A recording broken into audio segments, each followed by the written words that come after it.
Hello, this is Hit Pause, a podcast made in San Francisco with more questions than answers.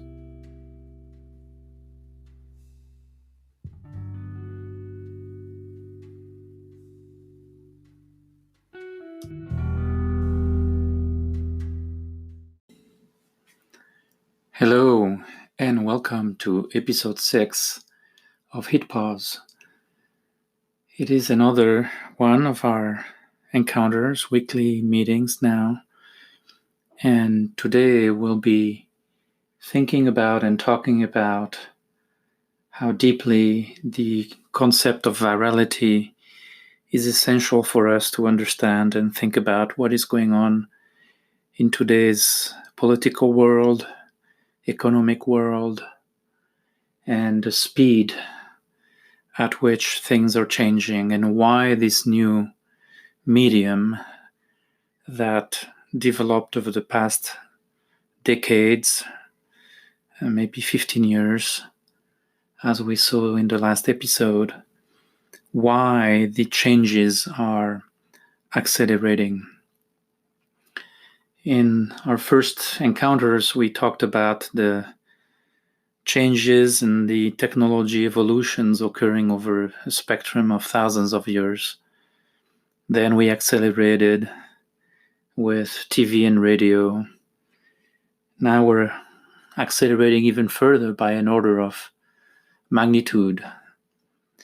And as every day I look at the sharing of personal stories, the quarantine videos from everybody on TikTok, on Snap, on Instagram, people sharing, creating content all the time. And when I look at what we discovered and discussed about in the last episode, about what constitutes and what supports a social media and a media communication theory, its 5 core elements, I keep wondering about that speed, that ever faster acceleration of the messaging of bad messages, of false information, someone would say fake news. Last time we talked about the 5 components of medium and communication: the emitter, the receptor, the medium, the format, and the message. Today I want to talk about and think about with you about the exponential speed of today's communication medium, messages, and formats in which we live. It feels daunting to be bombarded daily by messages, information. How many of my friends have told me it's too much now? They can no longer take the negative news that are coming in, the information sources. We humans, we have a certain bandwidth, a limited bandwidth at which we can take in messages, and we filter them. And so for today, I want to use a metaphor, and I'm going to bring us back to the fantastic TV series from HBO called Chernobyl. In that series, we witness and look at the history of the nuclear disaster in Russia, and we get to learn about the mix of technology and human evolution and failures. And it is that combination that we're going to use as a metaphor for what I see happening in today's media and political sphere, economic sphere. For a second, let's go into Chernobyl. And in particular, the 5th episode of that TV series, which is an amazing piece of television. Even if you don't have the heart to watch the entirety of the season, some of the images are brutally cruel in their cold, scientific, description of the aftermath, the death, and the heroes that tried to save as many lives as they could. In that 5th episode, there is a great moment of television. And in that episode, the nuclear scientist Valery Legasov, played by Jared Harris, who's doing a stellar job in that TV series, explains to us in very simple terms what's happening in a nuclear reactor. And he does so by using a very simple set of plastic cards. Some of them are red, some of them are blue, and a little board on which he places them as he develops his story. And he starts his explanation very simply and beautifully. He says in a nuclear reactor, there are two things that happen. There are things that make the nuclear chain reaction go up, and there are things that make the nuclear reaction go down. And the job of the control room operators, he says, is to maintain the balance between the two. And a well-functioning, controlled reactor is basically a controlled nuclear bomb. I remember hearing one day a plane pilot, say that a landing is frankly a controlled crash. And that was an interesting concept, a metaphor that stayed with me all along. We live as humans into life systems where balance between opposite forces is enabling us to live. The balance between the absolute cold of space and the heat brought to us by the sun in the controlled environment of the atmosphere. Change the chemical composition of the atmosphere, and we're bringing unbalance in that ecosystem. So our nuclear reactor has basically uranium as its source of the radioactivity and the nuclear reaction. And its role is to increase a nuclear fission where the uranium atoms are going to collide with one another on an exponential basis and increase the temperature and the power exponentially. That's our first red plate, if you will. So to control it, the nuclear scientists, have introduced boron, basically, as the counterbalancing plate, the blue plate, to try to bring down that reaction and to slow down the reaction. Another element that is used in a nuclear reaction, and a nuclear reactor in particular, to carry and transform that energy, that atomic energy released, is water.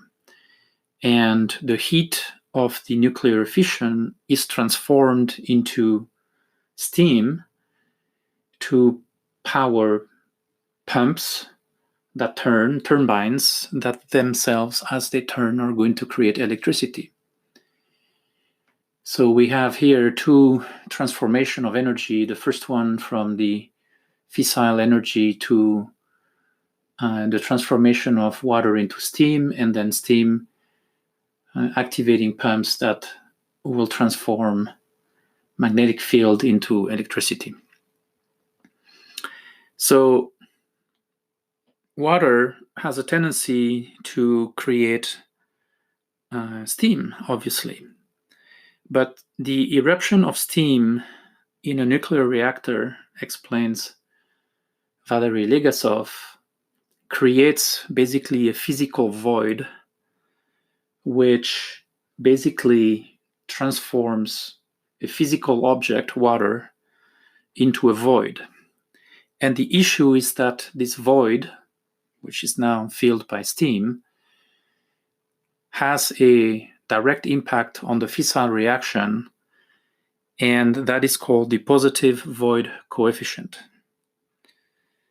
And that steam and that positive void coefficient in turn reaccelerates the nuclear reaction as a blowback or loopback effect, if you will, because suddenly the atoms of uranium can traverse that void and go hit others.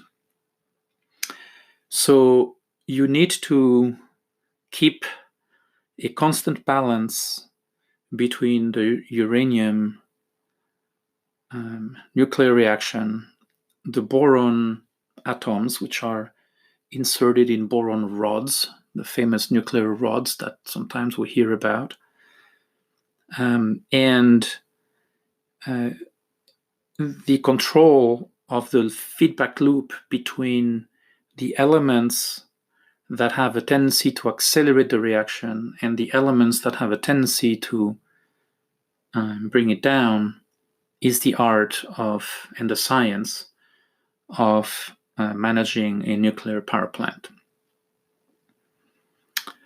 It so happens that a byproduct of the nuclear reaction is xenon, and xenon has a tendency to actually cool down the reactor. So Valery Legasov uses a blue plate for that and explains that the more xenon is produced, the more you can actually choke a reactor. And the television episode brilliantly explains how suddenly the Chernobyl reactor went from a stable, well-balanced mode to a nuclear explosion. And what is striking in that explanation is that the human factor, of course, came to misjudge, miscalculate the decisions for mostly political and egotistical and control emotional dynamics between the director of the control room and its operators, and brought the nuclear reactor into a chain of events that was precipitated because the sense of time was compressed. The director of the nuclear power plant needed to perform a nuclear test, and the operators of the control room, and in particular the director of the control room, decided that speed was more important than safety. And when I say that, I recognize and realize the parallel with the current situation in which we are in our new world today, facing the reopening of the economy and the balancing act of the economy recovery, the economic engine, and the safety of people. So under pressure to run the test, the director, facing a nuclear reactor that was losing power, basically choking into too much xenon that had been produced too fast, the director decided to restart the reactor too fast. The official procedure to restart a nuclear reactor is to restart and lift the boron rods slowly over a period of 24 hours. This is how you keep the balance between the elements that are going to feed the nuclear reaction and those that are going to stop it. And time is the key variable. Well, not so at Chernobyl. They basically decided to restart the reaction too fast and lifted pretty much 206 of the 211 boron rods at the same time.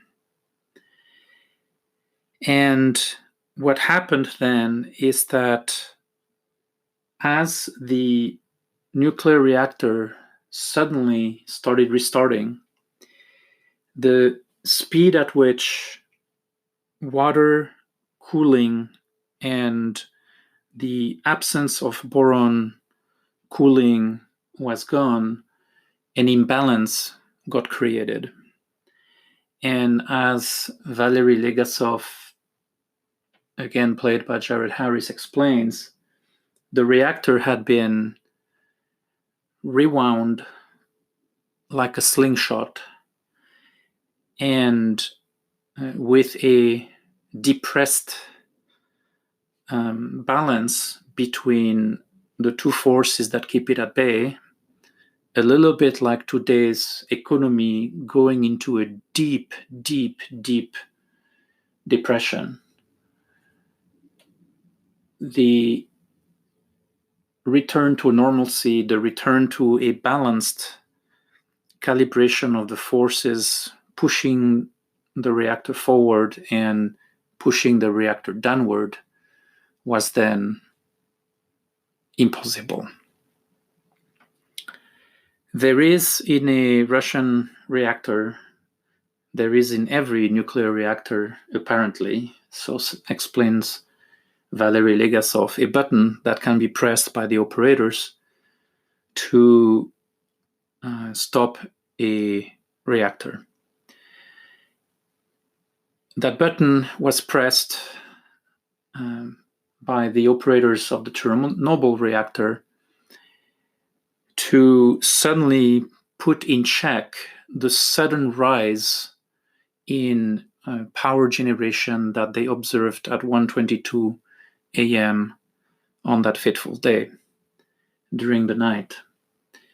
The reactor went indeed from pretty much 30 megawatts produced to 700, 1,000, 2,000s within a few seconds. And you see it happen on the TV show. It's a fascinating moment and terrifying moment. They panicked. They brought down the control rods down, the boron rods, not knowing that actually those boron rods were covered at the tip by graphite. And that design flow was a last straw that basically created and spelled disaster. Indeed, the graphite, as it entered the super hot uranium core, ended up exploding, breaking down the ability of the control rods of boron to descend into the nuclear core to stop it. And with boron rods stuck in the up position, the nuclear reaction went unchecked, and the nuclear explosion went uncontrolled. The top of the boron rod's metal segments blew up. Oxygen entered into the nuclear reactor, and the rest is history. So we have here an amazing metaphor for social media systems, for our world of creators of messages that create messages continuously. We are effectively the recipients of messages that come at us on an exponential basis with little control as to what slows that down. In a few minutes, right after our break, we'll explore what that means for social media.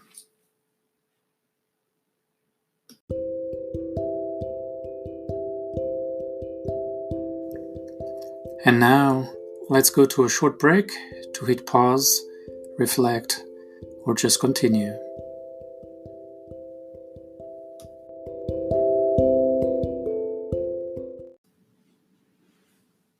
And welcome back to our second part of our episode on the metaphor of Chernobyl as it applies to our new world of communication and social media. One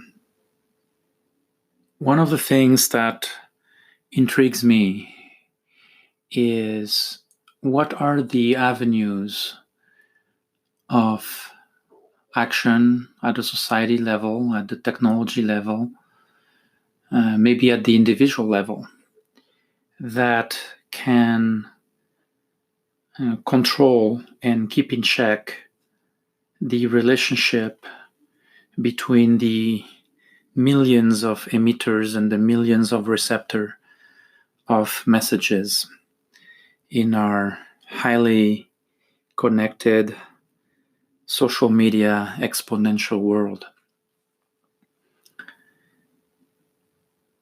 If we think about the creation of media messages, now ranging a continuum that goes from your favorite band to your favorite actor to your favorite newscaster to your friends to yourself, we're now faced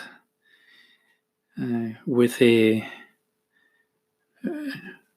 media system that has all the markings of a nuclear reactor.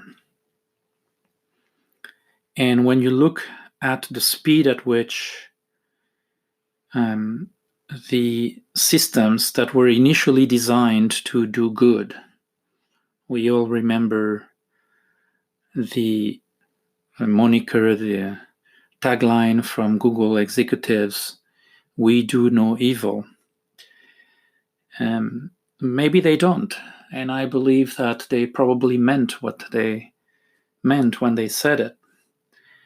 But they and all the Silicon Valley companies created medium companies that transformed profoundly communication messaging, and that made everybody an emitter of content.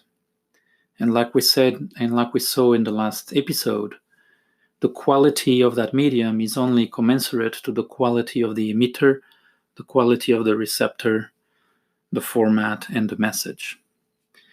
And so today we're faced with a constant exposure to information, and we no longer have time to check the sources. We no longer have time to understand what is the bias of the emitter of that information source. Did you know that there is a website that tracks the political and media bias of all the different news sources? They even have a beautiful diagram. I'll put the link on my website at utesa.com/podcast. It takes time, it takes work and research to pay attention to what we receive and to filter it. And so what are the boron rods of social media? The way I think about it, I think that there's probably three classes of actions that can be taken as a society to keep this new medium in check. The first one is probably self-guided and self-imposed, with companies putting in place their own processes, evolving their technology to keep in balance what is going on in the platform. The second one is legislation and a regulatory environment in which the regulator, i.e. the political power, would impose some level of constraints on those companies to counterbalance or balance or force them to pay attention in case the first option, the self-regulation, is not sufficient. And the third one is ourselves, our own ability to filter the messages that we are bombarded with and to self-regulate what we do with them. So let's explore those a little bit. The first one is a perennial problem in how we think about platform companies or publishers. I'm reminded of what I observed a long time ago when America Online became what it was. It was initially a built-in board company in the 1990s, and they faced the same question that Facebook and Twitter are facing these days. Were they a publisher or a platform company? Those are the current terms. But at the time, the early encounter with those issues came in a case called Zeran versus AOL, where one of the AOL users got targeted by misinformation posted on the bulletin boards maliciously. And the legal argument and the legal fight at the time was, is AOL responsible for the content of the messages that are finding themselves on its bulletin boards? And can it be held liable for misinformation through those posted messages? So the question is not new when we look at the legal liability of today's platform companies. The speed at which social media is now expanded, the complexities of the regulations, changes by country, but at the heart of it, you start seeing, because of the scale, the large players, Facebook, Twitter, Google, and others, apply artificial intelligence and technologies as well as human curation to police the content that is found on their platforms. Since the early days of AOL, the body of law caught up and established guidelines for libel, for sexually offensive content, for hate speech. And that ended up spurring, of course, those anecdotes and use cases where the beautiful picture of Manet with the lunch on the grass being censored because there is, in fact, a woman's breast on that painting. And so the algorithms are tautologic in the sense that they are going to be repeating the original design meant by the engineering coder. And society injects over time a sense of clarification and refinement of the rules. So what of the moral problem of broadcasters when they need to cover a certain press conference where misinformation is being spewed into the public, just because the emitter happens to have a title that gives that emitter a bully pulpit to be heard by everybody. And there we face the conundrum of a free speech society. The second way that the regulator is going to have to look at those new models is really derived from that issue.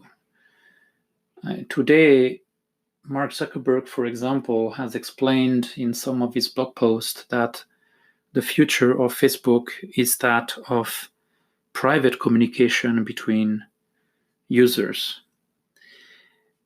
But when you look at the necessity of the viral coefficient of a platform like this, of social media, one can normally ask whether the economic objective of a social media company is to be in balance between the two forces that push virality up, like in the nuclear reactor, and forces that push virality down. In other terms, should we now put boron rods, should we put artificial intelligence and algorithms to slow down the spread of fake news, to spread down the spread of misinformation? How do you establish that a piece of post on social media is propaganda, is misinformation? Do we face today, as a free society, as democracy, the arduous task of policing speech to keep the communication in balance between damaging messaging and positive messaging? The third avenue is probably ours and our own control of our own intake of messaging. Are we easily influenceable? Are we manipulable? What mental process do we bring in to the table when we are exposed to social media posting and reposting? What do we teach our kids about social media and the influences that they will be exposed to at a very young age through all those applications that they so adore? The problem is complex, it's societal, and it involves a mixture of technology and human intervention. It is also a problem which I do not believe can be solved fast. And unfortunately, we find ourselves in the same moment than the Chernobyl disaster. Are we having artificial constraints on the business models of social media company? Are we imposing or asking for continued revenue growth of media companies, of media conglomerates, of social media conglomerates that are now at risk of creating a slingshot boomerang effect onto the economy, onto the strength of democracy?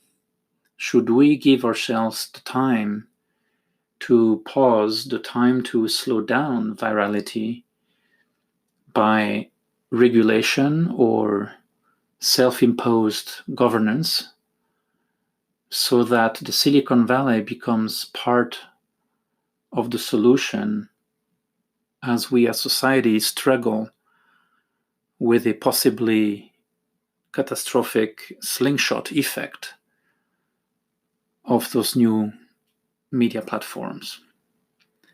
That is the question for this 6th episode, and the one that I ponder a lot these days, exposed to TV, social media messages. I hope that we will find the right balance in the years ahead, and that we all can be part of building that balance. Thank you.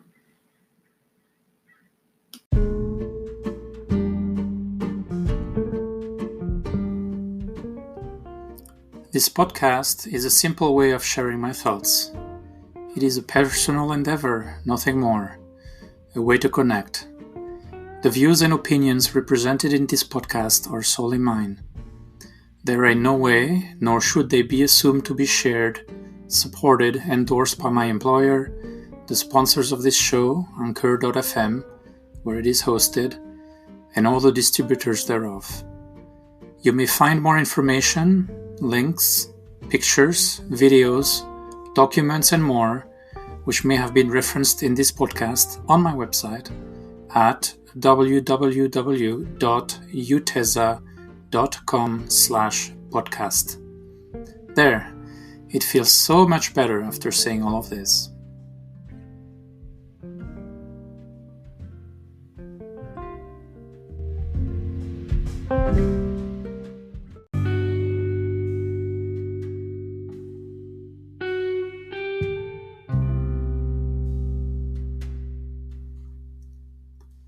And so, it's time to part ways, at least for now. Until next time, time to say goodnight, time to hit pause.